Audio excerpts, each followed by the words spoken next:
அனைவருக்கும் வணக்கம். அகில பாரத இந்து மகாசபாவின் மாநில செயலாளர் பிரேம் சேதுபதி. என்ன தெரியும்? புழுக்கட்டையும் தேங்காய் மூடியும் சாப்பிட்டுட்டு திரிகிறேன். நீ மாடு மூத்திரத்தையும் குடிச்சிட்டு திரிகிறேன். என்னையும் ஆன்மீகம் உங்களுக்கு? மாட்டை திங்கிறவன் கீழ் ஜாதி, மாட்டு மூத்திரத்தை குடிக்கிறவன் மேல் ஜாதி. இது எங்கேயாவது இருக்குமா? இங்கே வாழ்க்கையில அறிவு தான் இருக்குதா என்னன்னே தெரியல. மாட்டோட சாணியை திங்கிறவன் மேல் ஜாதி, கிராஸ் பெல்ட் அவரு.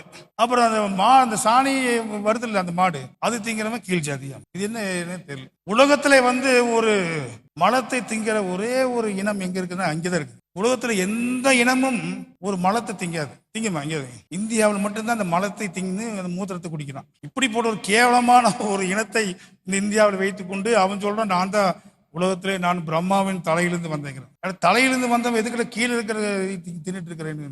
தலையிலிருந்து வந்தவன் தலையில தான் நிக்கணும்.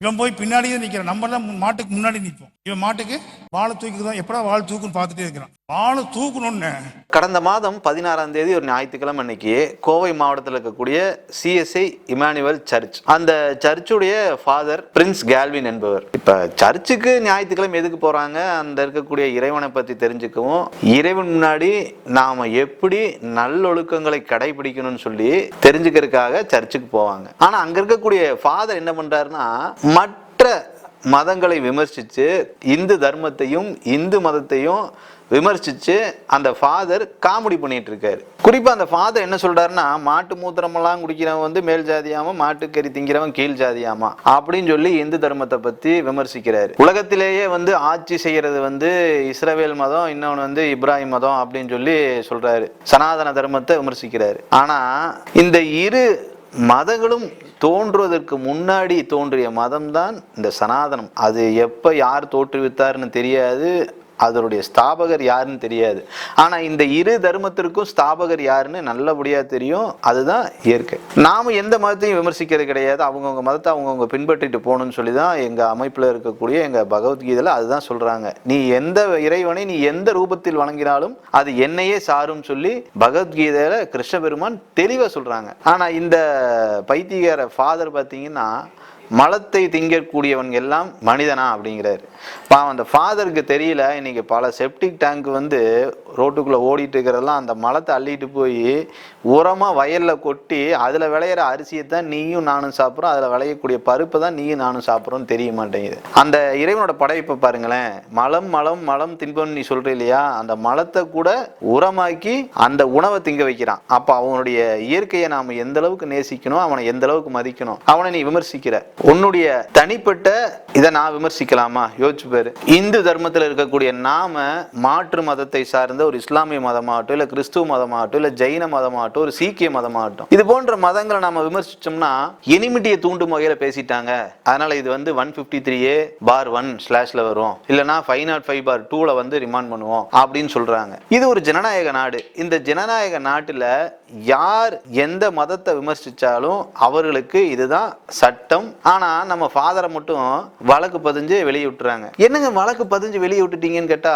அவரு பாவங்க, அவர் பாவம். அது சர்ச் இல்லைன்னா அவருக்கு பல பேத்துக்கு பாவ மன்னிப்பு கொடுக்கவே முடியாது. அவர் இறைவனை நேசிக்கக்கூடியவர், அதனால தெரியாத்தனமா பேசிட்டாரு, அதனால இந்த ஒரு டைம் நாம அவர்கிட்ட எழுதி வாங்கிட்டு அவரு மன்னிப்பு கேட்டார், அதனால வெளியே விட்டுட்டோம்னு சொல்லி யார் சொல்றா? இதே ரேஸ்கோ ஸ்டேஷன்ல இருக்கக்கூடிய காவல்துறையினர் சொல்றாங்க. அப்ப நாம என்ன பண்ணலாம்? ஒருத்தர் பாவம் குண்டு வைக்கலான்ட்டு இருந்தாரு, ஆனா மாறிட்டாரு, எல்லாம் குண்டு வைக்கிறதுக்கு உண்டான பொருள் எல்லாம் வாங்கி வச்சிட்டாரு, வேண்டான்னு சொல்லி விட்டுட்டாரு, அதனால மன்னிச்சு விட்டுலாமா?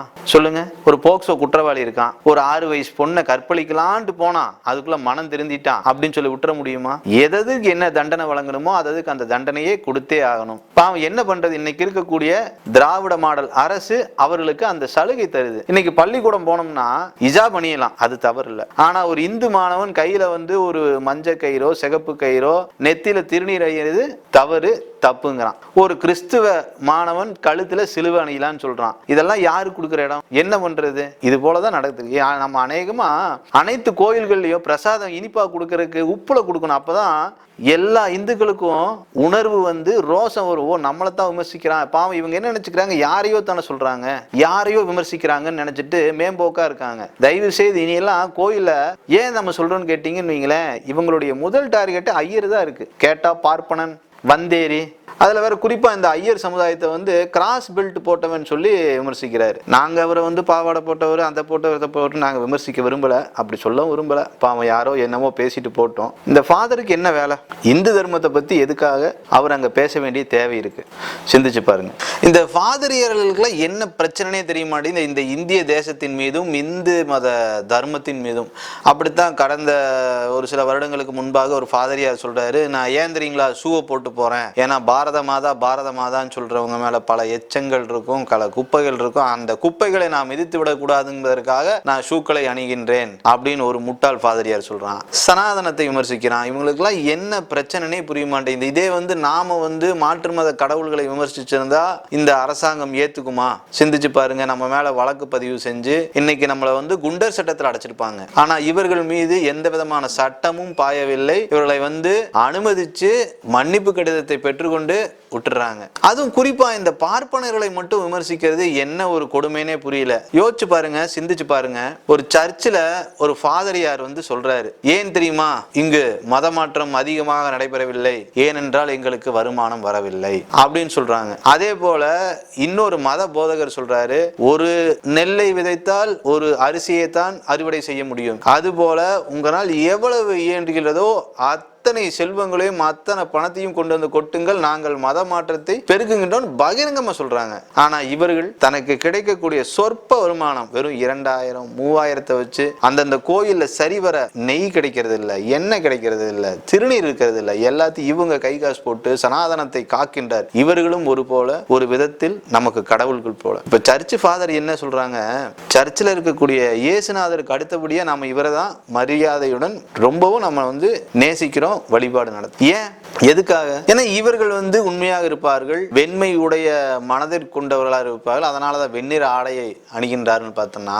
அத்தனையுமே விஷத்தை, மாற்று மதத்தின் மீது விஷத்தை கக்குகின்றனர். இதே போலதான் நித்யானந்தா அவர்கள் வந்து ரஞ்சிதாவுடன் இருந்ததை மிகவும் கொச்சைப்படுத்தி இந்து தர்மத்தை விமர்சிச்சு எல்லாம் பேசிட்டு இருந்தாங்க. யாரு? இந்த வாயை வாடகைக்கு விட்டு பொழைக்கிறவங்க. ஆனா இன்னைக்கு பாத்தீங்கன்னு வைங்களேன், காந்தி ஆசிரமத்தில் இருக்கக்கூடிய 3 குரங்கு பொம்மை இருக்கும், வாய் மூடி, காதை பொத்தி, கண்ணை மூடி. அது போல இன்னைக்கு இருக்கக்கூடிய அனைத்து சமுதாய போராளிகளும் அமைதியா இருக்காங்க. ஏன்? இது பாவம் சனாதனத்தை நம்ம விமர்சிச்சிருக்காங்க. ஏன்னா அவங்களே வந்து என்ன சொல்லிட்டு இருக்காங்க, சனாதனத்தை ஒழிக்கணும்ட்டு. எனக்கு என்ன தோணுதுன்னா, கள்ளச்சாராயத்தை காய்ச்சி கொடுத்தவனுக்கும் 10 லட்சம், கள்ளச்சாராயத்தை குடிச்சு இறந்தவனுக்கும் 10 லட்சம். அது போல இப்ப இவங்களே சனாதனத்தை ஒழிக்கணும்னு வேற சொல்றாங்க. இப்ப இந்த ஃபாதரியார் வேற சனாதனத்துக்கு எதிராக பேசியிருக்காரு. ஒருவேளை நிதி உதவி அரசாங்கம் தான் செய்தா இல்ல வேற யாராவது செய்யறாங்களாங்கிறது கூட எங்க அமைப்பின் சார்பாக ஒரு கேள்வி எங்களுக்கு தோணுது. தயவு செய்து இந்த வீடியோ பார்க்கக்கூடிய அத்தனை என் இந்து சகோதர சகோதரிகளும் இந்த பதிவினை அதிகப்படியாக பகிர்ந்து, இது போன்ற இந்த ஃபாதரியார்கள் இனி பேசவே கூடாது, ஃபாதரியார் மீது தக்க நடவடிக்கை எடுக்குமாறு தாழ்மையுடன் கேட்டுக்கொள்கின்றோம். நன்றி, வணக்கம்.